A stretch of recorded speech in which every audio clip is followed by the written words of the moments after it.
Okay. Hello, class 11th student. Today subject accountancy, chapter 3. Chapter name is theory base of accounting, accounting standard and IFRS. हाँ, अपने जैसे पढ़ा accountancy में accounting पढ़ रहे थे। जो अकाउंटिंग है इसके स्टैंडर्ड कैसे डिसाइड होते हैं अर्थात रूल एंड रेगुलेशंस कैसे डिसाइड होते हैं। जैसे हम कोई भी ट्रांजैक्शन कर रहे हैं, accounting is connected with identifying, recording, classifying and summarizing of financial transaction and interpreting and communicating result thereof. So making accounting information meaningful, very important that information reliable, relevant and comparable होती है, understandable होती है. Such consistency requirement part of the process of accounting, the required developing a proper theory base of accounting. Theory base of consist fundamental accounting educations होते हैं, principle हैं, concept of guidelines हैं which we and develop over period of time. ये जो principal develop हुए हैं बहुत सारे समय के अनुसार period over period of time से in consistency the process of accounting.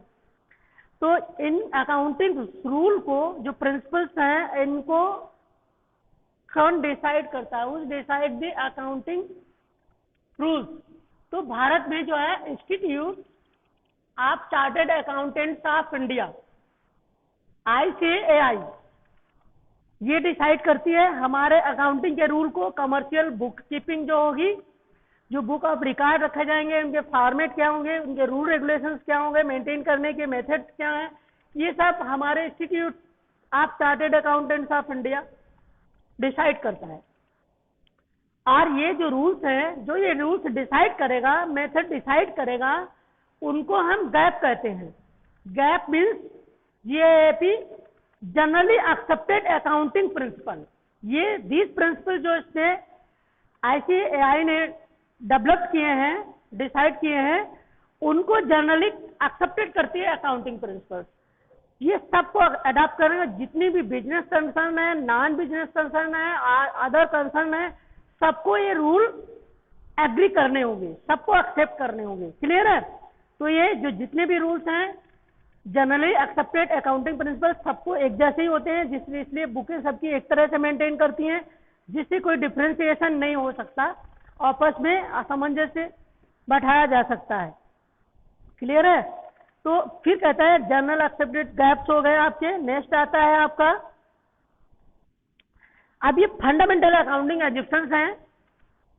Fundamental accounting educations आते हैं, 3 एजुकेशंस हैं: going concern education, consistency educations and approval educations. जो हमारी बुक लिखी गई हैं, जो प्रिंसिपल्स हैं, वो इन फंडामेंटल अकाउंटिंग एजुकेशंस के बेस पे हैं।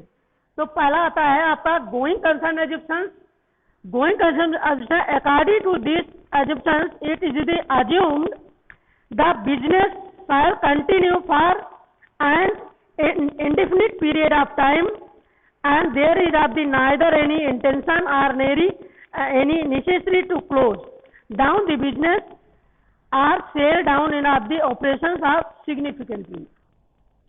सपोज करो कोई भी बिजनेस अगर किया जाएगा, गोइंग कंसर्न में पहला जो है, कोई भी बिजनेस आप स्टार्ट करते हैं तो ये इसलिए नहीं स्टार्ट करते कि इसको बंद कर देंगे। मेनी ईयर्स तक टाइम टू टाइम चलता रहेगा, कंटिन्यूएशन ये आगे की तरफ चलता रहेगा। तो जो उसकी असेट्स हैं और जो लायबिलिटीज हैं ये कैरी फॉरवर्ड होगी ईयर टू ईयर। उसकी जो प्रॉपर्टीज हैं वो हर साल आगे फॉरवर्ड होती जाती हैं, उनकी वैल्यूएशन आगे बढ़ती जाती है। जो फिजिकल असेट्स हैं और जो आपकी कैपिटल है और नॉन फिजिकल भी है वो भी। क्लियर है? तो ये उनको गोइंग कंसर्न कहते हैं। आज एग्जांपल लीजिए, जैसे fixed asset recorded in their cost and depreciation in the charge of basis their expected list rather than their market value. जो भी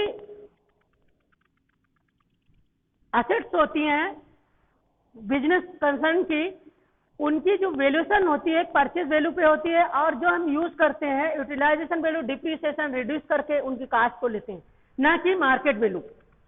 मार्केट वैल्यू पे नहीं लेते हैं। सपोज करो आपने कोई एक मशीन खरीदी जिसकी 10,000 कॉस्ट थी, जिसपे 10% डिप्रिसिएशन है, साल भर आपने यूज किया, तो नेक्स्ट ईयर में उसकी वैल्यूएशन पहले साल खरीदते समय 10,000, नेक्स्ट ईयर आपकी 10% रिड्यूस हो जाएगी, 9,000 लिखी जाएगी। बट सपोज करो उस मशीन की आज इस समय मार्केट कॉस्ट बढ़ गई है, वो 15,000 में आ रही है, तो उसको हम मार्केट कंसर्न पे नहीं लिखेंगे, मार्केट प्राइस पे ना लिख करके 15,000 ना लिख करके बुक्स ऑफ अकाउंट में 9,000 लिखते हैं, इसी को गोइंग कंसर्न कहते हैं। क्लियर है? नेक्स्ट आ जाता है ऐसे कैपिटल और रेवेन्यू एक्सपेंडिचर। कैपिटल पे आप कोई जो भी कैपिटल आपने मान लो 10 लाख कैपिटल आपने एक्सपेंडिचर की, आपने लगाई बिजनेस में, और 1 लाख आपने लाइबिलिटीज ले ली, तो दोनों मिला के 6 लाख की पूरी टोटल कैपिटल हो जाती है, और उसमें क्या होता है आपका 1 लाख लाइबिलिटीज। इस तरह हम उसको लिखते हैं, और ये गोइंग कंसर्न के अंतर्गत आते हैं, मतलब कंटिन्यूएशन हम उसको कैरी फॉरवर्ड करते रहते हैं बुक में। Carry forward means next year, एक फाइनेंशियल ईयर होता है 1 अप्रैल टू 31 मार्च या 1 जनवरी टू 31 दिसंबर।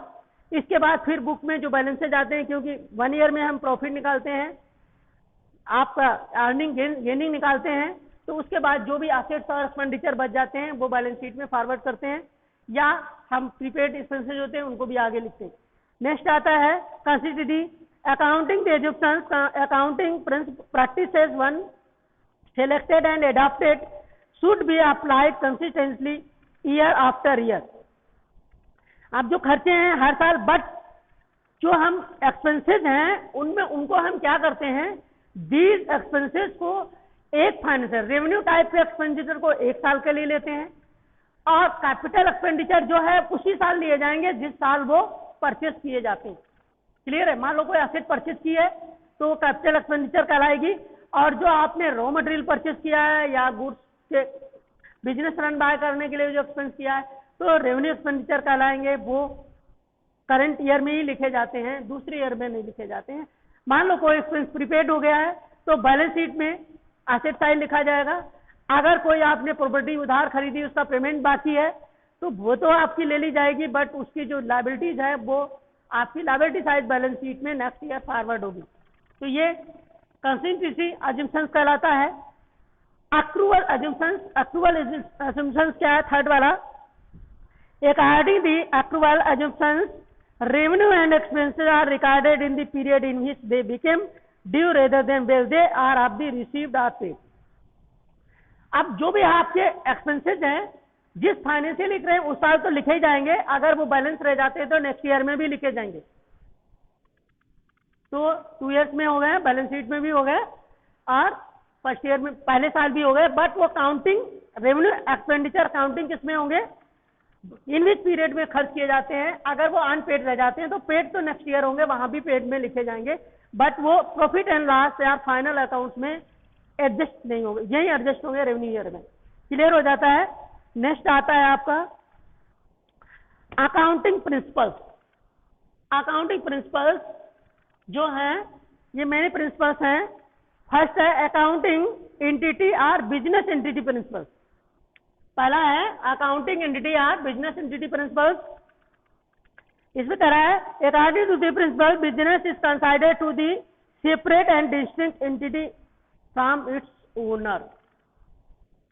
कोई भी बिजनेस कंसर्न है, कोई भी बिजनेस ऑर्गेनाइजेशन है, उसकी अपनी अलग पहचान होती है, बिजनेस का अपना नेम होता है। हैं? देखा होगा दुकान का एक नेम होता है, कोई कोई नेम से चलती है। हैं? Solomon and company, Tata enterprises, हैं, रिलायंस इंडस्ट्रीज, बिजनेस के अपने नेम होते हैं, और ये नेम उसकी अपनी पहचान होती है, बिजनेस की एंटिटी उसकी पहचान होती है। उससे आपको पता चल जाता है ये सर्विस सेक्टर का है या आपका प्रोडक्शन कर रहा है और किस टाइप का गुड्स प्रोड्यूस कर रहा है।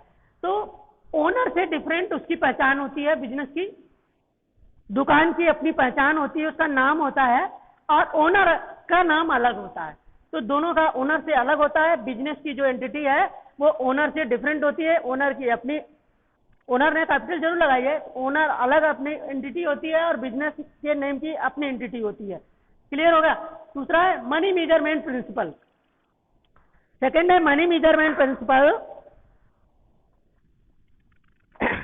According to this principle only those transactions and event are recorded in the books of account which are of the capable of being expressed in terms of money.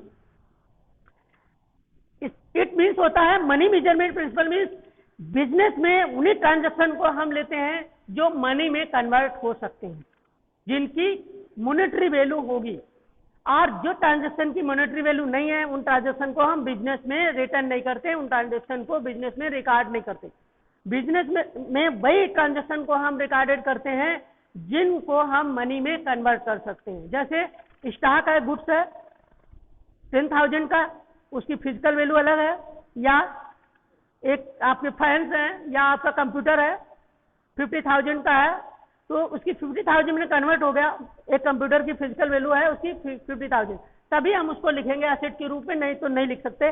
अर्थात monetary transaction में जो convert हो जाता है transaction उसी को लिखेंगे, वरना मैं उसको नहीं लिखूंगा। अकाउंटिंग पीरियड प्रिंसिपल्स होता है।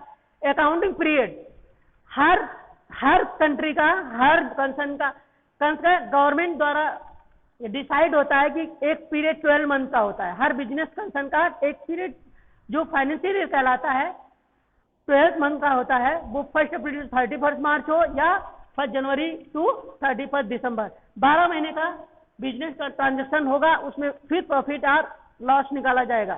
तो यहाँ पे अकाउंटिंग पीरियड प्रिंसिपल भी अडॉप्ट किया जाता है, 12 महीने के लिए बुक्स लिखी जाती हैं 12 मंथ की, और इसी पीरियड को सभी बिजनेस कंसर्न अडॉप्ट करती हैं। और बिजनेस कंसर्न अडॉप्ट करेंगी जो भी रूल होगा कंट्री के अंदर। जैसे भारत में क्या होता है 1 April to 31 December business run by होता है, और 31 मार्च को क्लोज करके फिर 1 अप्रैल से न्यू स्टार्ट करते हैं। तो ये तो हो गया फाइनेंशियल अकाउंटिंग पीरियड हो गया, क्लियर हो गया होगा आपको। नेक्स्ट आता है full disclosure of principle. Full disclosure of principle, full disclosure में आता है आपका according to this principle the financial statement should be completely disclose all the significant information related to economic affairs of the enterprises. Enterprises की जो भी books होंगी उसके हम फाइनल अकाउंट बनाते हैं, ट्रेडिंग, प्रॉफिट लॉस और balance sheet. This balance sheet से जो सिग्निफिकेंट है, जिसके लिए जरूरी है, उस आपके बिजनेस ऑर्गेनाइजेशन से रिलेटेड, उनको आप कैरी फॉरवर्ड करेंगे, डिस्क्लोज करेंगे, उनको सूचनाएं देंगे। इसको आप हिडन नहीं रख सकते। जो उससे रिलेटेड लोग हैं, जिनको उससे संबंधित फायदा है, वो सारे आपको फाइनल अकाउंट्स अर्थात balance sheet, statement, profit and loss statement आपको लोगों को कागज देने पड़ेंगे जो उससे रिलेटेड है, और जो एंड ऑफ दी 31 मार्च को क्लियर बनाए जाते हैं, आपको बताया गया नॉमिनल अकाउंट होते हैं। फिर नेक्स्ट आता है मटेरियलिटी प्रिंसिपल। मटेरियलिटी प्रिंसिपल क्या होता है? According to this principle are relatively relevant items the knowledge of which might influence the decision of the users of the financial statement should be disclosed in the financial statement। जैसे materiality ये होता है कि suppose करो कोई item ऐसा हो सकता है जो किसी के लिए आवश्यक है और दूसरी फर्म के लिए जरूरी नहीं है। अगर बुक्स हैं, बुक जब लाइब्रेरी में स्कूल के अंदर है तो उसकी क्या है, स्कूल के लिए महत्वपूर्ण है, और वही के जो स्कूल नहीं चला रहा उसके पास वो बुक्स किस लिए होंगी, वो अनयूजफुल होंगी। क्लियर है? तो जरूरी नहीं है कि जो चीज मटेरियलिटी मीन्स अलग अलग फर्म के लिए अलग अलग गुड्स की रिक्वायरमेंट होती है, अलग अलग असेट्स की जरूरत होती है। एनी असेट सपोज करो वही असेट किसी के लिए इंपॉर्टेंस हो सकती है, जरूरी हो सकती है, और दूसरे के लिए वो अनावश्यक हो सकती है। क्लियर है? हाँ, नेक्स्ट आ जाते हैं प्रूडेंस और conservation. According to this principle all prospective losses should be recorded in the books of account, but all anticipated profit should be ignored। यहां पे आता है कंजर्वेशन ऑफ प्रिंसिपल में जो प्रॉफिट्स हैं, बिजनेस के जो प्रॉफिट्स हैं वो बिजनेस में इंक्लूड किए जाएंगे, और जो बिजनेस के प्रॉफिट से रिलेटेड चीजें नहीं है वो बिजनेस में नहीं ली जाएंगी। जो उससे अलग हैं उनको हम बिजनेस में इंक्लूड नहीं करते। क्लियर है? Provision for doubtful debt, example है accrual basis debt, similarly closing stock is value lower cost and of the net reliable value. Suppose करो हम क्या करते हैं, जो स्टॉक वेरिफिकेशन बिजनेस में हम करते हैं, जो स्टॉक अनसोल्ड गुड्स रह जाता है उसको हम अपने मार्केट प्राइस और जो फिजिकल प्राइस आपकी परचेज प्राइस है उसके अकॉर्डिंग टू जो लेस होगी उसको लिखते हैं। अगर मार्केट प्राइस कम है और आपके पास अवेलेबल स्टॉक की वैल्यू ज्यादा है तो मार्केट प्राइस में उसको वैल्यूएशन करेंगे, बैलेंस शीट में लिखेंगे। अगर आपकी ऑफिशियल वैल्यू कम है और मार्केट वैल्यू ज्यादा है तो ऑफिशियल वैल्यू में लिखेंगे, इसको कहते हैं। ठीक है, लोएस्ट कास्ट लिखी जाती है, लोएस्ट कास्ट लेते हैं, हाईएस्ट कास्ट नहीं लेते हैं। क्लियर है, ये एक रूल्स है। नेक्स्ट आता है cost concept of historical cost price, cost principle. Seventh है कास्ट कॉन्सेप्ट और हिस्टोरिकल कास्ट कॉन्सेप्ट। सपोज करो जो भी असेट्स परचेज की जाती हैं बिजनेस के अंदर, फर्म के अंदर, कार परचेज की गई, मशीन परचेज की गई, तो जिस प्राइस पे वो परचेज की जाती है उसी प्राइस पे वो लिखी जाती है। मार्केट प्राइस में उसकी प्राइस नेक्स्ट ईयर में, उसके अगले नेक्स्ट ईयर में रिड्यूस भी, कम भी हो सकती है और बढ़ भी सकती है, बट ना घटी हुई प्राइस पे लिखेंगे ना बढ़ी हुई प्राइस पे लिखेंगे। आउटसाइड के प्राइस को मूल्यांकन नहीं करते। Historical place means in this year वो असेट परचेज की गई है उसी ईयर का आप कास्ट लिखेंगे। जिस कास्ट पे आपको बिल मिला है, जिस कास्ट रेट पे आपने, जिस कास्ट पे आपने उसको परचेज किया है उसी कास्ट पे आप बुक में मेंटेन करेंगे, ना कि मार्केट कास्ट पे। मार्केट कास्ट घट और बढ़ सकती है, बट स्टॉक में क्या करते हैं, स्टॉक में जो कम होता है उसको लेते हैं, बट अदर असेट्स के लिए स्टॉक को छोड़ करके अदर असेट्स के लिए हम उनकी हिस्टोरिकल कास्ट में पिछली कास्ट को ही लेते हैं, परचेजिंग कास्ट को ही लेते हैं, लिखते हैं बुक में। क्लियर है। डुअल एक्सेप्ट है duty principle. Dual aspect means जब हम कोई बिजनेस ट्रांजेक्शन करते हैं दो साइड इफेक्टेड होती हैं।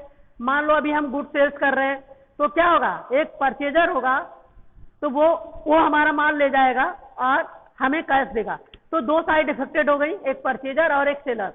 तो डुअल दोनों को यहाँ पे अकाउंट्स ऑफ बुक में लिखते हैं, सेलर को भी लिखते हैं और परचेजर को भी लिखते हैं। समझ गए, दोनों को लिखते हैं, दोनों साइड को लिखते हैं। इसी को डुअल कॉन्सेप्ट कहते हैं, दो जगह कॉन्सेप्ट कहते हैं, दो जगह लिखी जाती है। एक ही ट्रांजेक्शन को दो जगह लिखते हैं, सीधी सी बात है, एक ट्रांजेक्शन को दो जगह लिखा जाता है। डुअल कॉन्सेप्ट कहाँ चला गया, आ गया दो कॉन्सेप्ट। हाँ, प्रिंसिपल असेट क्लियर हो जाता है। जैसे असेट 6 लाख की है, टोटल असेट एक बिजनेस की 6 लाख की है, जिसमें से 5 लाख उसने ओनर ने कैपिटल लगाई थी और 1 लाख लाइबिलिटीज लिया था, तो लाइबिलिटीज प्लस कैपिटल मिला के 6 lakh equal total asset 6 lakh. ये फॉर्मूला है डुअल असेट का। एक आता है मैचिंग प्रिंसिपल। अब मैचिंग प्रिंसिपल क्या होता है, बुक्स ऑफ अकाउंट को हमेशा क्लोज करते समय, उसके लेजर अकाउंट को क्लोज करते समय मैच कराया जाता है।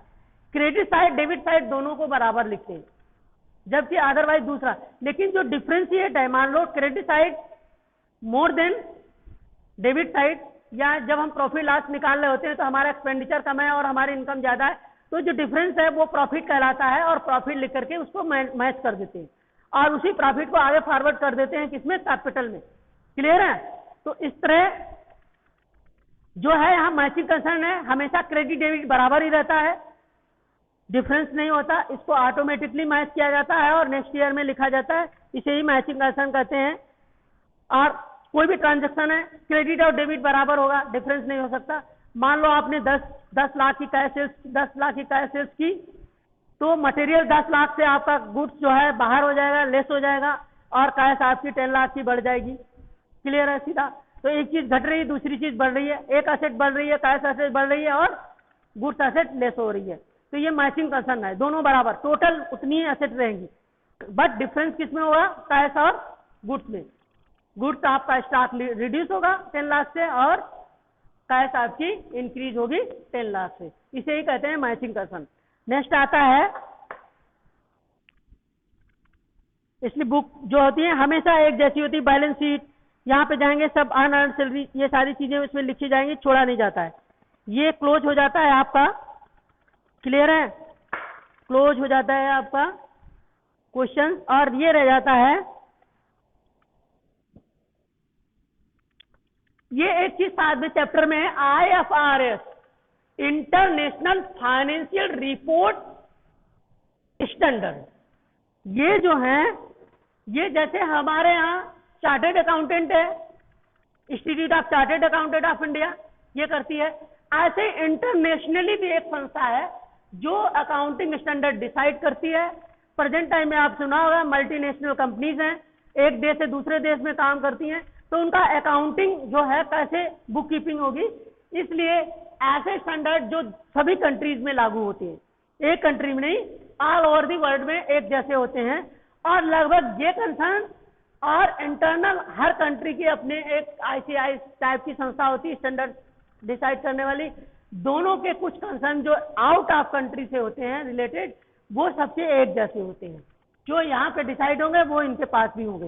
इसलिए जो अकाउंटिंग सिस्टम है, अकाउंटिंग मेथड है रिकॉर्डिंग का, वो ऑल ओवर दी वर्ल्ड एक जैसा है, कोई डिफरेंशिएशन नहीं हो सकता। इसलिए जो बिजनेसमैन है एक कंट्री से दूसरी कंट्री, दूसरी से तीसरी कंट्री अगर वो करते हैं तो उनको बुक कीपिंग और रिकॉर्डिंग में कोई प्रॉब्लम नहीं होती, वैल्यूएशन में प्रॉब्लम नहीं होती, कैरी फॉरवर्ड में कोई प्रॉब्लम नहीं होती है। ठीक है, फॉर्मेट एक जैसे होते हैं, इसलिए बिजनेस करना बहुत आसान होता है अपने कंट्री के अंदर और कंट्री से बाहर भी।